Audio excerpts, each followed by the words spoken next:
আসসালামু আলাইকুম। স্বাগতম জানাচ্ছি নতুন আরও একটি নাস্তার রেসিপি দেখার জন্য।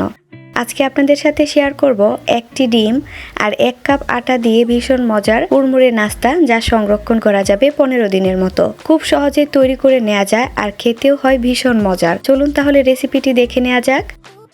প্রথমেই রুম টেম্পারেচারে থাকা মিডিয়াম সাইজের একটা ডিম নিয়ে নিচ্ছি। সাথে দিয়ে দিচ্ছি 1/3 কাপ পরিমাণ চিনি। এখন দিয়ে দিব কালো জিরা। আমি এখানে 1 চা চামচ পরিমাণ কালো জিরা নিয়েছি। সামান্য পরিমাণ লবণ দিয়ে দিব। সবগুলো উপকরণ এখন খুব ভালোভাবে মিশিয়ে নিব। আমি এখানে যে চিনিটা ব্যবহার করেছি, চিনিটা ব্লেন্ডারে ব্লেন্ড করে নিয়েছি, কারণ ডিমের সাথে চিনিটা গুলতে অনেকটাই সময় লেগে যায়। যদি ব্লেন্ড করে নেওয়া যায় সেক্ষেত্রে অনেক তাড়াতাড়ি ডিমের সাথে মিশে যায়। চিনিতে কোনো দানা থাকা যাবে না। খুব ভালোভাবে মিশে যখন অনেকটাই লিকুইড আকারে চলে এসেছে, এখন দিয়ে দিব আটা। আমি এখানে 1 কাপ পরিমাণ আটা নিয়েছি। আটাটা খুব ভালোভাবে মিশিয়ে নিব। অল্প অল্প করে আলতো হাতে মিশিয়ে নিচ্ছি। প্রথম দিকে মনে হতে পারে যে অনেকটাই টাইট হয়ে গিয়েছে, তবে সেক্ষেত্রে কিন্তু কোনো পানি মিশানো যাবে না। আলতো হাতে ভালোভাবে মিশিয়ে নিতে হবে। মিশাতে মিশাতে একসময় সুন্দর একটা খামির তৈরি হয়ে যাবে। দেখতেই পাচ্ছেন খামিরটা অনেকটাই তৈরি হয়ে গেছে। খামিরটা অনেকটাই আটালো হয়, যেহেতু এখানে চিনি ব্যবহার করা হয়েছে। এখানে পানি ব্যবহার করা যাবে না, সেটা খেয়াল রাখবেন। খামিরটাকে খুব ভালোভাবে মথে নেওয়া হয়ে গেছে। এই খামির রেস্টে রাখার দরকার নেই, সাথে সাথেই নাস্তাগুলো বানিয়ে নেওয়া যাবে। একটা পিঁড়িতে আমি প্রথমেই সামান্য কিছু আটা খুব ভালোভাবে দিয়ে দিচ্ছি। এখন উপরে খামিরটা দিয়ে খামিরটাকে আলতো হাতে প্রেস করে একটু ছড়িয়ে নিচ্ছি। বেলুন দিয়ে এখন খুব ভালোভাবে রুটিটা তৈরি করে নিতে হবে। রুটিটা খুব বেশি মোটা বা খুব বেশি পাতলা হবে না।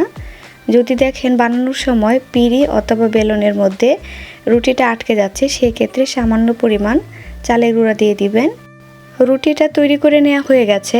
এখন নাস্তাগুলো তৈরি করে নেওয়ার জন্য বোতলের যে ক্যাপ থাকে, সেই ক্যাপ দিয়ে আমি নাস্তাগুলো কেটে নিচ্ছি। দেখে নিশ্চয়ই বুঝতে পারছেন খুব সহজেই এই নাস্তাগুলো তৈরি করে নেওয়া যায়।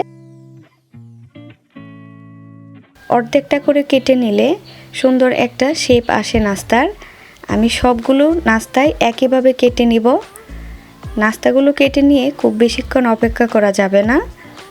আমি আগে যেগুলো কেটে নিয়েছি সেগুলো ভাজার জন্য তৈরি হয়ে গেছে, তবে নির্দিষ্ট একটা পাত্রে রাখতে চাইলে নিচে অল্প কিছু আটা ছড়িয়ে দেবেন, এতে একটার সাথে আরেকটা লেগে যাবে না।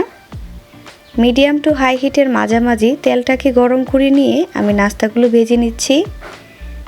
এই নাস্তাগুলো বানানোর অন্যতম এক সুবিধা হলো অনেকগুলো নাস্তাই একসাথে ভেজে নেওয়া যায়, একটার সাথে আরেকটা লেগে যায় না। দেখতেই পাচ্ছেন আমি অনেকগুলো নাস্তায় একসাথে ভেজে নিচ্ছি। এই সময়টাতে চুলার আঁচটা খুবই গুরুত্বপূর্ণ। চুলার আঁচ যদি খুব বেশি হয়ে থাকে সেক্ষেত্রে খুব তাড়াতাড়ি উপর থেকে কালার চলে আসবে আর ভিতর থেকে মুচমুচে হবে না। আর যদি চুলার আঁচ একদম কম থাকে তাহলে নাস্তাগুলো ফুলবে না, একদম চ্যাপ্টা হয়ে থাকবে। সেজন্য মিডিয়াম টু হাই হিটের মাঝামাঝি রেখে অনবরত নেড়েচেড়ে নাস্তাগুলোকে ব্রাউন করে ভেজে তারপর নামিয়ে নিতে হবে। দেখতেই পাচ্ছেন খুব সুন্দর একটা কালার চলে এসেছে। এখন আমি সবগুলো নাস্তা ভেজে উঠিয়ে নিব।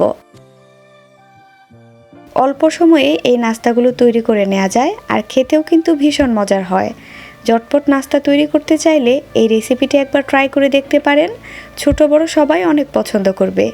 আশা করছি আজকের রেসিপিটিও আপনাদের কাছে ভালো লেগেছে। ভালো লেগে থাকলে অবশ্যই বাসায় ট্রাই করবেন। ভিডিওটি দেখার জন্য আপনাদের সবাইকে অসংখ্য ধন্যবাদ।